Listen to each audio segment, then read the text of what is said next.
This is the Horse Radio Network.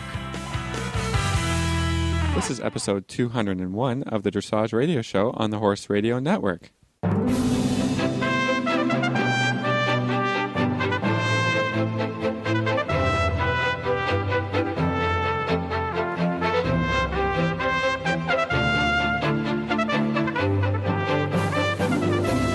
This is Reese Koffler-Stanfield from Georgetown, Kentucky. And this is Philip Parks from Fergus, Ontario, and you're listening to the Dressage Radio Show.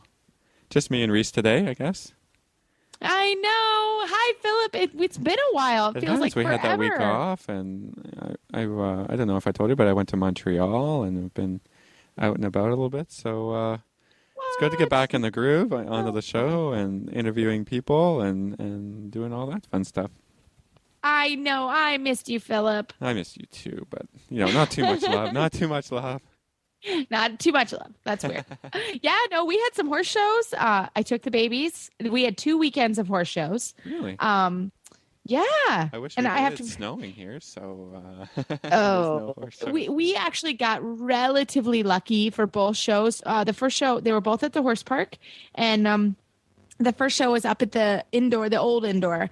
And it wasn't bad. It was like 55 degrees and kind of sunny, so that wasn't bad. And the boys were great. They both the big gray horse got a 71% and Big D got a 69%, so that was pretty awesome. Excellent. And that was great. And then we went the great start. I know, we'll take it, right? They were both really good. And then over the weekend we went to the horse park again, but now down to the main sort of where all our horse shows are in the infield. And that's a tough one. They have to walk from the barns, and it's a pretty long walk, and their carriages and kids and bikes and strollers and some environment. And then they have to sort of walk over this hill, and they overlook 6 rings, and they were both a little they weren't bad at all. They both did their thing, and Denali had to go into a small ring. Oh my gosh, I haven't ridden in a small ring. Yeah. Not really well. I have to be honest. Our score kind of went down, but I don't blame him. He had a lot of turns in the little ring. Yeah. It was 3 steps turn. So that was tough, but I was glad to get him in the environment. They won all their classes, so that's always exciting, and I always celebrate a win. I don't care where it is, because there are many days in horses where you don't win. So that was fun. Yeah, when you don't. So I just had a thought. Rolex is coming up, isn't it? It is. It's coming up in a couple weeks, and it is in 3 weeks, the end of April here. And Rolex is great fun. If anyone's ever in the area, worth coming to see. Winnie and I are going to do the test ride. That's what I was thinking. That's why it's relevant, I guess, to us dressage people. But you're going to be riding a little bit, get in the big ring with the big mare. I'm looking. It's going to be great for her. She's actually likes big rings, but this is TV cameras and jumbotrons and sort of her first big experience in a main ring. And we hope to have Sylva Martin. Her husband Boyd Martin is on the eventing team, and she's a friend of ours, and I spoke to her, and hopefully she'll come on the week before, kind of explain a little bit about the test and what they're looking for, so we can bring some eventing dressage onto the show. Cool. That sounds like a lot of fun, actually. Good idea. Yeah. But what do we have for today's show? Well, we have some really great guests. We have Jennifer Oliver. She is our massage therapist here at Maple Crest Farm, and she's going to talk to us a little bit about massage, kind of educate us about massage and why it helps horses and dressage horses and all kinds of sport horses. And we also have Eliza Sidner-Rom, and she is doing our trainer tip of the week. So really, really good show. We've been trying to get Eliza on for a bit, and she's a friend of ours, and we haven't been able to get her on. So it's exciting that we have her on, because she's a great trainer and a really nice person and really fun. And so I can't wait to hear her tip. Exactly. So stay tuned on that. Before that, I guess we have a little bit of news. Canadians Jackie Brooks and Jamie Irwin will be the North America World Cup rider representatives going to Sweden this year. They were... because a couple of people have opted out not to go, then they will be representatives for Canada and North America, I guess. So that's exciting for them. We wish them lots of luck over there. Absolutely. And currently there are no U.S. riders that are going. That's too So bad. just so everyone knows. I know it's a bummer, but hopefully next time for sure. Great. And the other thing that we have is the rest of our Carl Hester's training tips to get through. I mean, we enjoy talking and discussing about all these things. So I hope that our listeners appreciate this kind of stuff, and maybe if they don't, they can contact us and tell us not to do that. But otherwise, we're going to keep looking for this stuff because we really like to talk about it and tips and gives a little perspective, hopefully, to all the riders out there. Exactly. Should we jump into number 22? Sure. Go ahead. All right. Great. So this is Carl Hester's list, and we've been doing it. We didn't do it last week, but we did it the 2 weeks before. So number 22, get someone to video you riding so we'll see what's working and where things are going wrong. Sometimes it's more beneficial than to have someone on the floor telling you what you're doing wrong. I think it's great to be able to put like a picture to your feeling, right? If you can remember what it felt like when you were doing something and then now you're watching it, you're like, oh, wait a minute, that can't be right, or that really is right. I mean, it's positives and negatives. So, I like to tell people, I mean, I think we've talked about it before on our trainer tips and stuff, videoing, such a great technology to be able to use. Yeah. And sometimes, there are websites, horseshow.com is one where you can actually send your video in and you can get training. You can also video your test and get judged. So it's also a good tip that if you are in a remote area and you want some help from an instructor, there are ways now, if you video and get it on YouTube or upload it to those sites, there are some pretty good sites that you can get some very affordable coaching, and you can watch it multiple times. So cool. That's another thing. That's great. Yeah. Mm-hmm. The next tip is a good trot is all about suspension. When our horses are strong enough, we teach passage and use it to get suspension in the trot. We rise while doing this exercise as it makes it easier for the horse and encourages lift. From passage, we take the trot forward until he realizes that he needs to keep the suspension that he had in passage. If he loses the suspension, we halt, ask for passage, and start again until he maintains the suspension in trot. Well, I think it's maybe not so helpful for horses that aren't talented enough to passage, but when I teach people and we talk about suspension and lift and cadence and all these types of words, you want to think like you're riding passage, right? You always want to go towards that, to help the horse get stronger and better balanced and sometimes I always, I picture what I want, in my brain, even if the horse isn't capable of such a high lift or whatever, you always have a goal to meet, right? A goal to get to, and that is a good one, that kind of trot. Yeah, this is something that I'm working with my black mare Winnie. This is exactly what I'm trying to teach her, is how to have that suspension and keep it. So this is a tip that actually I'm going to kind of reread and really think about for her. So there's certain horses that I think this when they're at that level can be very helpful. So number 24, as a test of your training techniques, go into rising trot and drop your reins. Your horse should stretch down, but if he sticks his head up, something needs adjusting in your training. Well, I mean, this is a movement that is in the training level test, right? So, and that's why it occurs there. And I think this is a hard one. I was riding today and having my assistant, like, where does it look like the horse is stretching? Because sometimes it feels like they're stretching. I have trouble, especially on the young horses. In training level test 3, there's the stretchy trot and there's the stretchy walk. They're very, very important and very expensive scores. To lose marks, yeah, for sure. Yeah, so you need help on this, more than. I mean, I had it today, so don't be afraid to pull somebody in and say, is that the stretch that the judge is looking for? Because sometimes it doesn't feel like that from up top. Yeah. Our next tip: never tell your horse off when teaching him flying changes. Just keep repeating them until he gets it right, or he'll start to get nervous and tense about doing that. And I think, this is good about training in general. Some positive reinforcement is worth twice as much as, kicking him or giving him a whip, right? I mean, it's very important that they learn to trust their rider. You're working on a partnership and a relationship, and flying changes for sure, because once the horse gets nervous, it's so hard to get them out of that kind of tension and problems, right?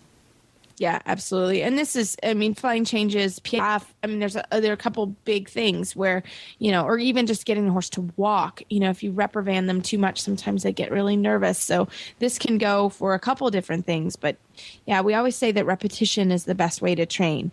So if you're able to repeat it until they get it right, and they learn, oh, that's what you want, sometimes that will go away, and you don't get that nervous tension. So number 26. If you can't halt square on the center line, it's your fault. It requires training. So to make sure you can do this, teach your horse that he must always stand square, even mounting or dismounting. Teach your horse to stand square, ask for it alongside the school, trot, ask for a few steps of walk, then step into the halt. He must step forward into the halt, not back to halt. This is something we try here all the time. If you halt, it better be square, because it is purely repetition. So I'm a believer in this one. Yeah, paying attention to the details, right? That's just detailed riding and making sure that every single halt is the best one that you can do and that you work on it, right? It's not, none of the movements and none of dressage is magic. It's just training and careful repetition and detailed riding. So the halt is definitely, it's big. It comes in, from training level or pre-training level to Grand Prix. You have to be able to halt. You have to be able to halt square. And like it says here, step forward into the halt so that he can get square correctly. It's about balance. It's about the horse being in between both of your legs and in front of your leg a little bit. So it takes time to get it for sure. For everyone, there's no there's no magic to it, but if you practice it a little bit every day, it gets better, and then you have great halts.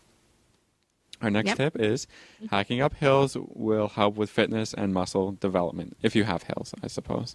Yeah, I know. We have hills in Kentucky. Do you have hills in Canada, Philip? Well, I mean, it's a big country, so in places there are hills, and in places there are not hills, please. Well, where you are in Fergus, Ontario, do you have hills? Yeah, we have hills. Not all properties have hills, so I mean, sometimes it's good to get out and if I have a friend with a property with a good hill on it that they have horses or whatever, that it's a good idea just go for a hack somewhere else, and because it really, without having to work the horse in a school or whatever, it's great to keep their minds fresh and put them on a hill, and that makes them strong. That's for sure. I've used it in my training, and it helps the canter a lot. So.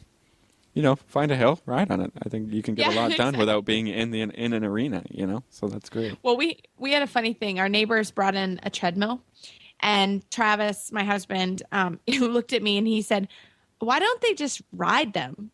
And I said, well, I laughed. I said, well, certainly if you're in an area like Florida that doesn't have hills, a treadmill can help and do that. But we when we bought our property, we made sure there were some good hills. So we have some good hills here in Kentucky. So they're perfect. So Excellent. All right. Number 28. In walk, try not to interfere too much, and remember that during the test, a long walk on a free rein is not a time for a break. It requires as much attention and concentration as the other movements. Absolutely. And it's a double score, typically. Yeah. So don't take a break there. Yeah. Yeah, and day to day when you're riding, I mean, we for sure ride a little bit, train the horse, and then do a walk break. And break, I'm putting in quotations here, even though you can't see it. But I mean, it's not a break; it's part of the test. So practice it, right? Don't just think that by magic in during the test, you're at a show, your horse is going to walk perfectly. You have to practice it. You have to practice kind of letting the reins go and then gathering them up. I see a lot of times that the rider is unprepared, and the horse is unprepared for the part where you gather reins up and ride the next movement. And normally at home, you take your time, you're walking around, then you take your time to gather your horse up, but that's not how it occurs in the test. So make sure you're practicing your test, but practicing that movement daily as well. Exactly. Next tip: don't rush your schooling and ask for too much too soon. It's important that your horse is strong enough to be able to do what you're asking him to do, or he could suffer an injury. It normally takes 4 to 5 years to get to Grand Prix level without any problems along the way, as it takes that long for the horse to become strong enough to perform the movements required at that level. If you have any setbacks, it can take longer, and very often does. Well, Absolutely. I think that's something to think about. It takes the best rider with a really great horse, like it says, 4 to 5 years to Grand Prix. 5 years. It takes a lot of other people, a lot of other horses, maybe twice that long. So just day by day, do your training, go at it. He doesn't have to get strong fast. He can get strong over time, and it's a long, long road. So Exactly. Yes, it is. Take your time. Number 30. When you stop and salute the judge at competition, remember to smile. I love that one. There's an easy one, right? There's an easy one. It's supposed to be fun, I think, sometimes, So try and have a good time at a show, Let some of the nerves go. And, just think, when you start your test, you're just halted, you're ready to go. It's going to be a great time, right? Yes. I think. Absolutely. It should be, at least. It should be. 31. Get to a show in plenty of time and hack your horse around the showground on a loose rein so he has time to get used to his surroundings before he's expected to concentrate. Well, Yes. we had that tip, from your friend in the groom to say, give yourself lots of time to organize and to feel relaxed. It's nothing worse, and I've done it a couple of times, to get there at the last minute and have to run around. And it's guaranteed to be a bad experience for you and your horse. So just get on your horse a little early, walk around. Sometimes. When I was riding the stallion, he gets himself all worked up.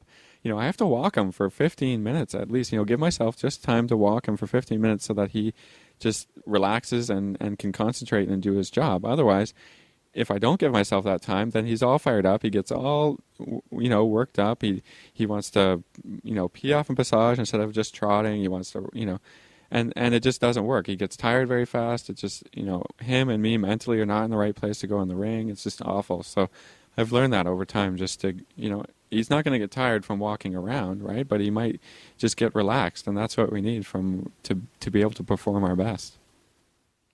Exactly. Number 32. Plenty of turnout allows your horse time to relax, and he'll be more relaxed during his training. I'm a big, Philip, I don't know about you, but I'm a big believer in turnout. We turn out a lot here, and it does have to be specific to the horse and what the horse has been used to. When we got Casper, he did not turn out well. And he was 16 when we bought him.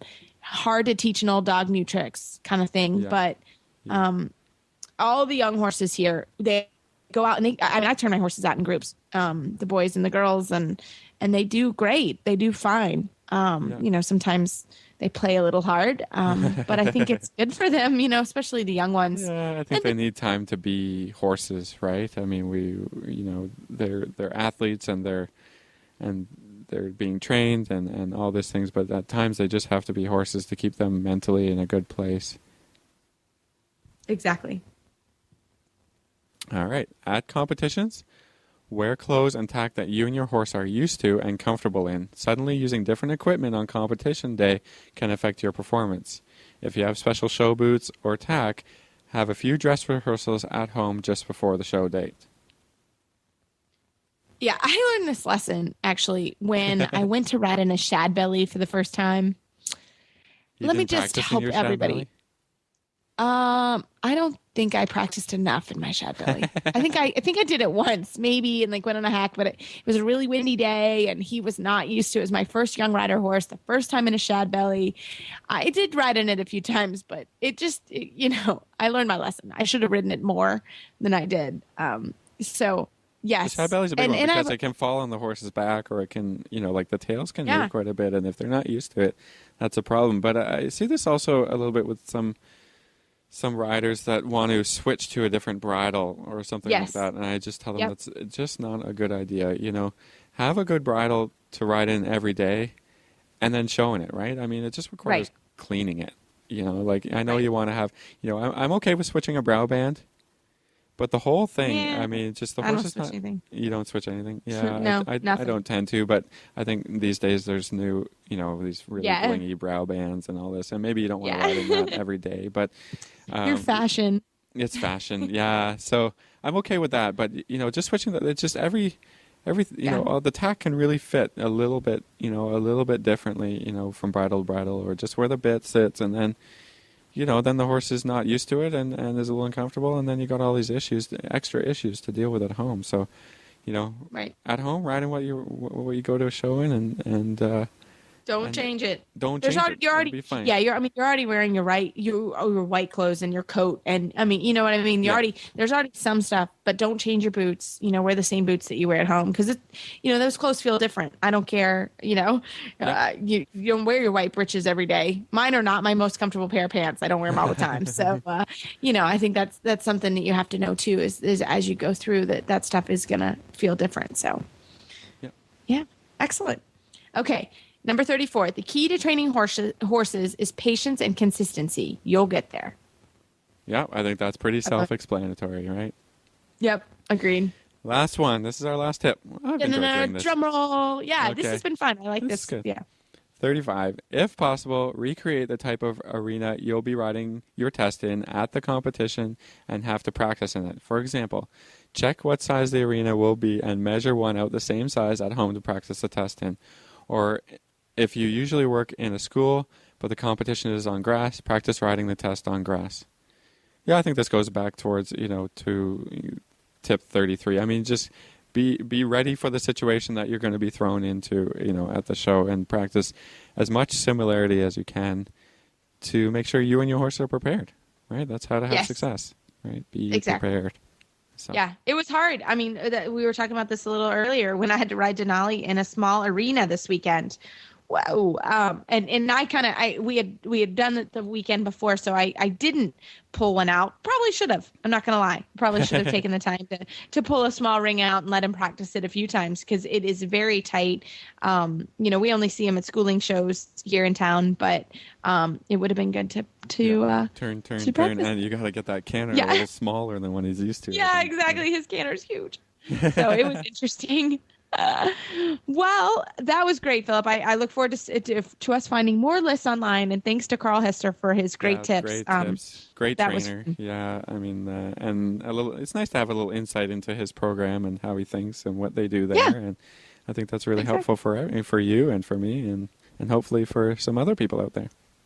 Absolutely. Well, after this commercial break, we are going to talk with Jennifer Oliver, from a massage therapist in Kentucky.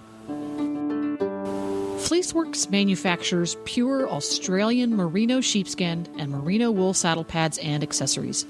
Their pads produce a vital thermal balancing layer to pull excess moisture and heat away from the horse's back, allowing muscles to work at maximum capacity without overheating. Fleeceworks Australian merino wool is breathable and hydrophilic, able to hold and store 35% of its own weight in liquid. A longtime staple of the medical field, Australian merino fibers have no equal when it comes to delivering a temperature-controlled, pressure-absorbing layer. The Fleeceworks philosophy: minimum bulk, maximum performance, and they have a variety of anatomically correct pads incorporating technologies and designs that address the individual needs of every horse and rider.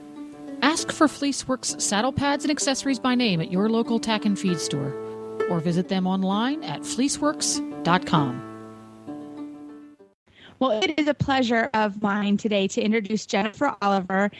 She has been a part of our Maple Crest Farm team for many, many years now, I think 6 or 7 years. And she is a fabulous massage therapist. And I've been wanting to have her on the show. So, Jen, thanks so much for coming on the show. Oh, thanks so much for having me, Reach. It's a pleasure to get on and talk to you today. So, Jen, tell us a little bit about yourself, and then I'd love to go into what massage is and how it works and how it can benefit dressage horses. How does that sound?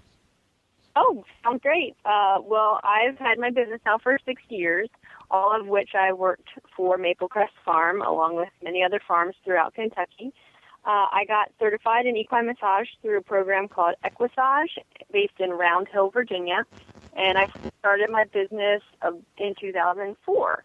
I have slowly grown throughout the years, and now I do about 55 massages a month in the Lexington area, and I also travel to a few big shows all over the country and work, as well as go down to Florida And massage works so great for any sport horse because it keeps them free of tension and moving fluidly. It's so important in dressage especially. And typically whenever a horse gets a trigger point that causes tension in them, it can really throw off their whole body. So it's really important to keep your sport horses nice and loose and free of any tension to make sure they're happy and going and doing well for whatever you want them to do. Well, that sounds pretty good. Jen, can you tell us a little bit how you got into massage and a little bit about the program for anybody that would be interested? You know, why did it draw you to it? Well, I've always had a great passion for animals and horses in particular, and then I've always had a special knack for massage. I played volleyball all through high school and college, and I always was one to massage, my teammates when they had sore shoulders, and so I found out at a pretty young age that that's what I wanted to do for a living. But it wasn't until I came to Kentucky that I found out that I actually could massage horses, which is kind of combining like the two best worlds into one thing. And it's just so wonderful getting to massage the horses because they really respond to it, and they're so grateful and so thankful when you make them feel good. And from the schooling, I went through a program called Equisage in Round Hill, Virginia, and they have a study program there where you can get certified. And then there are a couple places in Kentucky where if you want to go through a vet tech program, you can become a massage therapist as well.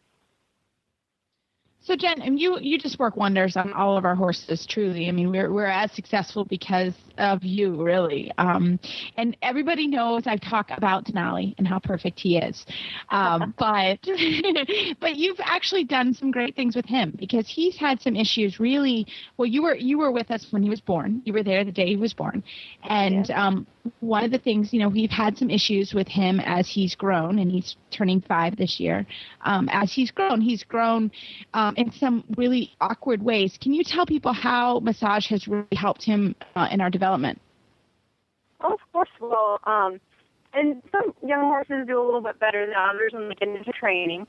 But when they go into that training process, there's really a big change in how they're using their bodies, how their muscles are working, how all of a sudden they have a saddle on every day, and it can be really rough for some horses. And Denali in particular, he really had a hard time adjusting to some of those changes. And when you're really teaching these new things to these young horses, you want it to be as positive as possible so they get as much out of every training session and as much out of, everything you're teaching them. So massage for Denali has really helped to relieve some of that initial soreness so that he can really move forward at a faster pace and really reach his potential because he's just such a wonderful horse. So he really is going to, it's really helping him move through the levels quicker, learn things quicker, and then they also have a very positive outlook on his training. Yeah, and we had, some big issues with him, and we continue to still monitor and work with them. But can you explain, it came to me as girthiness. He tries to bite when you put his girth on, but that wasn't really his problem, was it? No.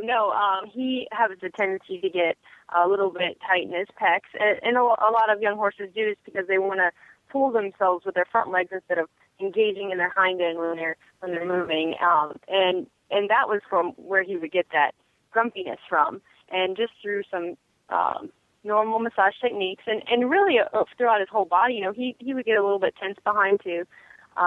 We helped to relieve some of that ouchiness and that grumpiness by just releasing some of those knots in his pecs, which are kind of where the girth kind of goes.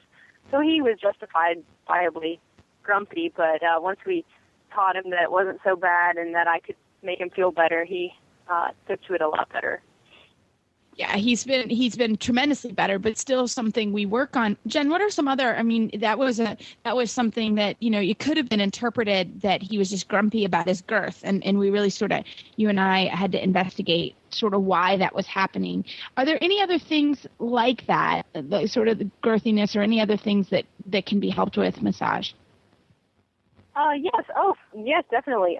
Anytime a horse, is turning a little bit stiff to one side, Normally that comes from the trapezius muscle on the opposite side being tight, or the brachiocephalic muscle that kind of runs down the lower part of their neck can get tight. And those can cause major turning issues, which all are alleviated great from massage.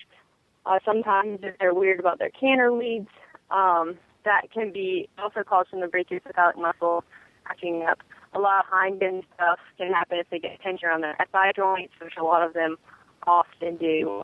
So pretty much if you find your horse doing anything like stiff or not really fluid, that's the time where you would maybe want to investigate with equine massage. And then sometimes girthiness also can actually come from the latissimus dorsi muscle, which runs up by their withers and their rhomboids. And when those get sore, so it's, when you put the girth on, it's not actually the girth that's bothering them. It's when you tighten it and the saddle presses down at their withers. That can also be a sign of girthiness. And a lot of times massage will alleviate that. And also the thing about massage is normally when I work on a horse, I can tell if your saddle's not fitting properly, maybe refer you to a good saddle fitter. Now, Jen, I'm interested in a little bit the theory behind the behind massage. What are you doing when you're manipulating the muscles? I mean, I'm sure it's more than just petting the horse, right? So, what's going on? Yeah. Well, the physiology of it is when, let's say, you have a tension point. Well, what's happening there is when the muscle tenses up due to work or being goofy out in the field or, a number of things, what's happening is that there's a really large lack of blood and nutritional flow to that area. And so it's really hard for them to freeze that out themselves. What I do is I go in and find a knot like that, work through it, and as I massage it, and there are plenty of techniques, that I have in my arsenal to get rid of these things, but typically, like a lot of back and forth motion, deep pressure, that will loosen up the muscle, allow the blood and nutrition to flow into it, and then thereby alleviating the trigger point. And so, it just works great. And even for the muscles that are getting blood flow, you are increasing throughout the entire body and balancing the entire body. So it's all one big unit, instead of just like, oh, this part's working perfectly, but, I'm sore here and I'm sore there. So this works out really well. So, Jen, how often do you recommend the people have massages with their horses, for their horses? I would say it kind of depends on their workload. Normally, I like to keep all of my horses on at least a once-a-month schedule. And normally, most of my clients do that throughout the year. And what that does is it keeps their body balanced and keeps, everything good so that way you don't have to wait for something bad to happen to have me out. I just, it's a very preventative measure. It keeps horses strong all through the winter. They come out of the winter stronger.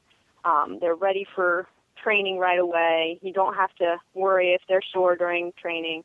And then a lot of times during show season, if, they have a lot of shows all in like 1 month, then you'll boost it up maybe to before every show or, twice a month.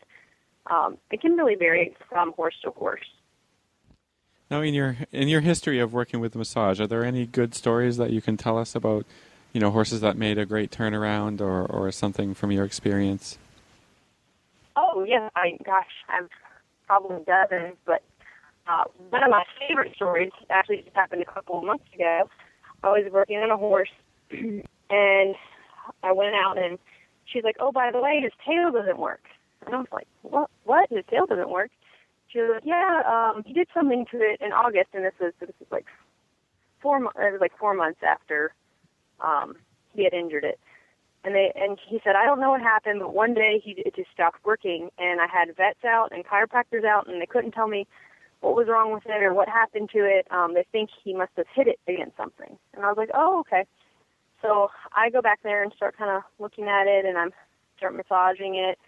And she said he can't lift it to poop, and he can't swat flies or anything. It drives him crazy. And it probably drove her crazy, too, having to clean his tail every day. Well, so I'm massaging him, and I'm like, well, he's really tight back here. I'm not sure that I'll be able to help, but let's see what we can do. By the end of the session, he was lifting his tail to poop, and ever since it's worked. So I thought that was a pretty neat thing for her. That's a pretty quick response. Do you normally see that, or by the end of a session for the thing to change so much? Right. Well, normally you can see a physical difference in them right after a session if they're really tight. I've never come across anything that extreme, not being able to use your tail at all, to go from that to using it. And he was really tight there. I almost think that he forgot that he could use it. Maybe he had an injury. He had an injury or something, and by when I saw him, his injury was healed, but he was so used to just having it locked in there. I kind of taught him that, hey, it's fixed now, you're fine, and it worked right away. So couldn't have been happier about that situation. Yeah, wonderful. That's awesome. Well, Jen works wonders at our barn too. Really, it's amazing. And certainly Denali has been sort of the biggest challenge that we've had. But all the horses here get massaged on, like she said, on a rotating schedule, depending on what their needs are and how much they're working and travel schedule. So Jen is a huge part of our team here at Maple Crest. And Jen, we thank you for all that you do for us. And Jen, if people want to find you on the internet and get some more information about massage, how can they find you? Oh, yeah. Well, I have my Facebook account, which is just Jennifer Oliver. There's a picture of me stretching a horse on the front page. And then anyone's more than welcome to call me. My number is 859-559-1315 for questions or anything like that. Well, Philip, that was great to hear from Jen. She does such an amazing job, and they're wonderful massage therapists throughout the country that I found it to be very helpful in my program. Well, add one to that's another person on the team, right? We've got vets, farriers, chiropractors, and massage therapy is certainly an excellent part of keeping your horses feeling good and training them and helping you do your job better, right? Exactly. It is a team effort. Well, after this commercial break, we're going to come back and talk to Eliza Sidner-Ram. She is a certified instructor through 4th level and very active in judging programs as well and the Young Horse program. So we look forward to her trainer tip of the week. Hi all, Glenn the Geek here, and we're excited to bring you a special offer for Horse Radio Network listeners from one of my favorite companies, and that is Audible.com. Audible.com is the premier provider of digital audiobooks. Audible has over 85,000 titles to choose from in every genre: thrillers, business, romance, comedy, sci-fi, sports, and so much more. Audible titles play on your iPhone, your Kindle, your Android, or more than 500 different devices that you can listen anytime, anywhere. My wife and I love Audible books. We've been a member of Audible since 2004 and have listened to over 100 books with Audible. What horse person, who has time as a horse person to sit down and to read a book anymore? Yet I found the time to listen to books on Audible. When I'm not listening to podcasts while I'm riding, cleaning stalls, or at the gym, or driving, I'm listening to Audible books. And for the listeners of the Horse Radio Network, Audible is offering a free audiobook download with a free 14-day trial to give you a chance to check out their service. All you have to do is go to audibletrial.com/HRN. That's audibletrial.com/HRN for Horse Radio Network. And you can download your free audiobook and get your 14-day free trial today. If you can't remember that, just check out our website and you'll find a link to it right there. Enjoy your book. We know you will.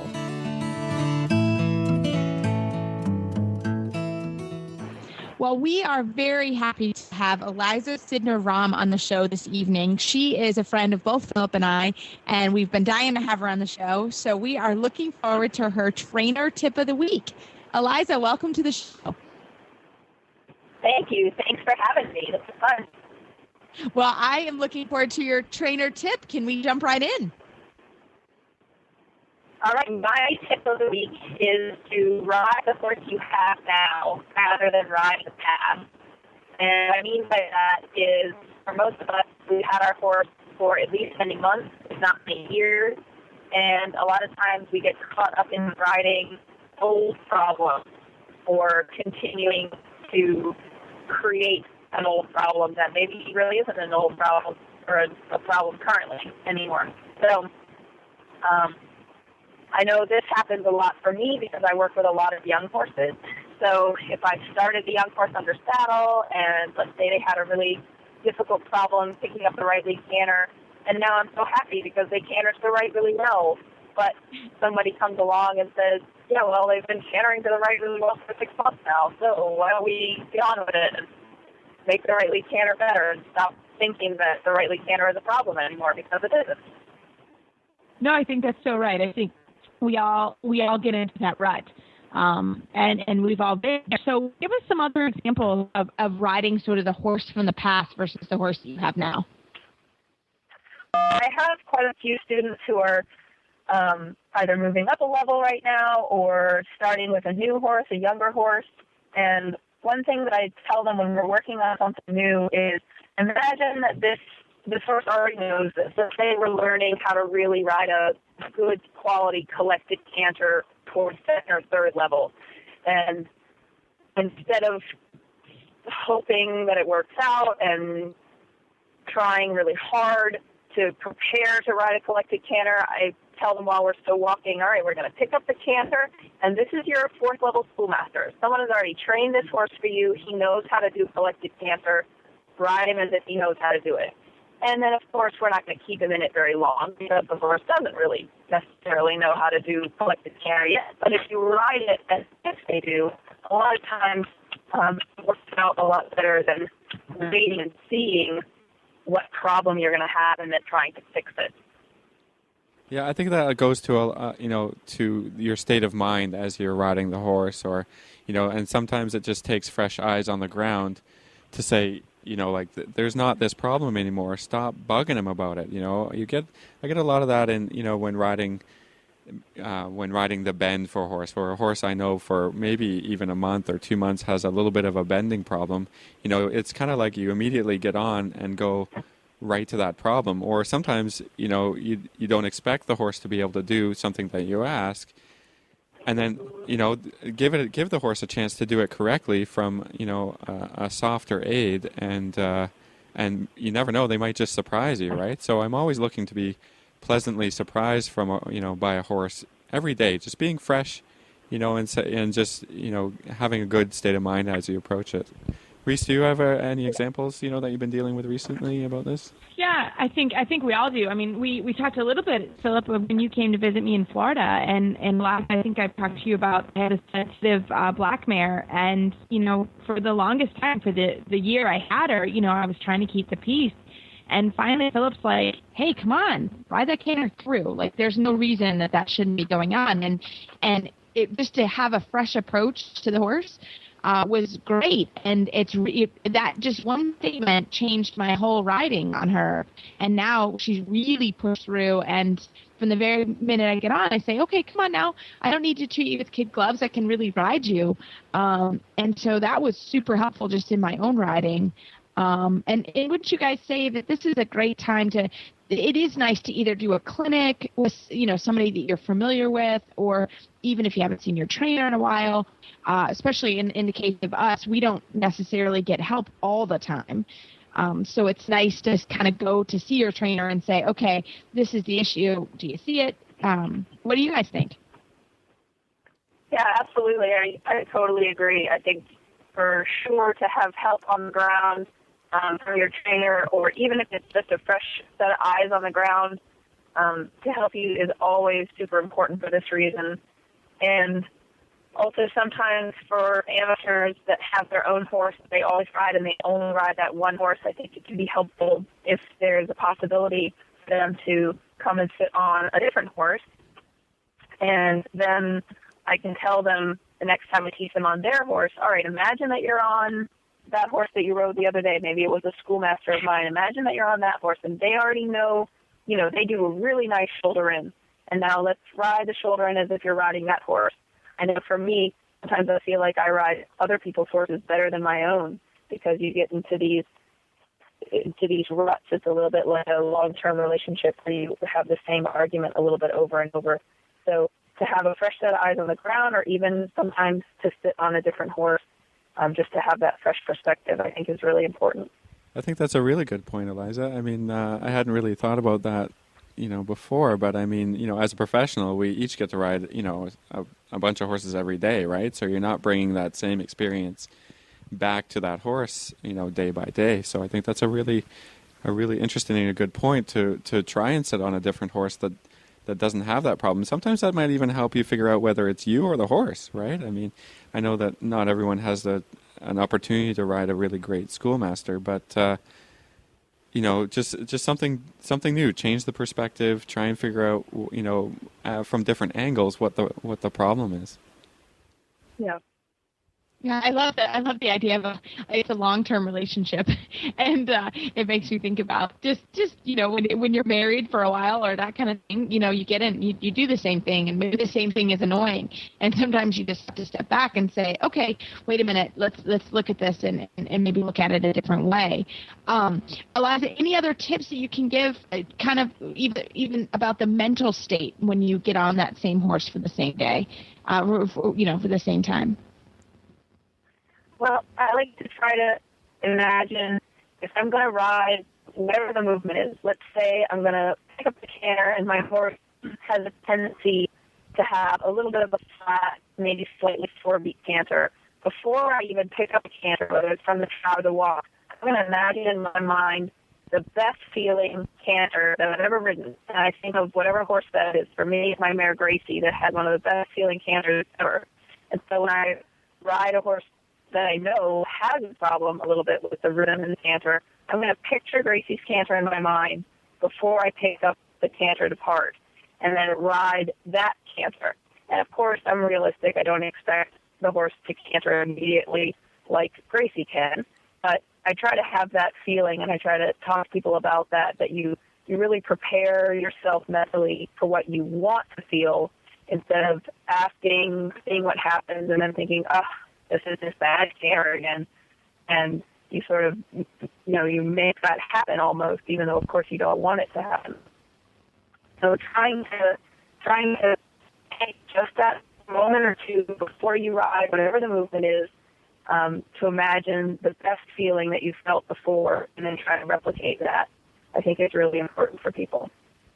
What I find a little bit handy in some of these things is if I have a problem with half pass, for instance. Sometimes you have to change in how you're preparing for it. Like if you're riding always, kind of, let's say a 10-meter circle and then into half pass. Sometimes you have to change where the movement occurs, or a little bit where or how you prepare for it, because you have to say that for some reason it's not working, but not necessarily in the movement. And sometimes it's just how you come into the movement, and just find different approaches to do the same thing or get through the same problem.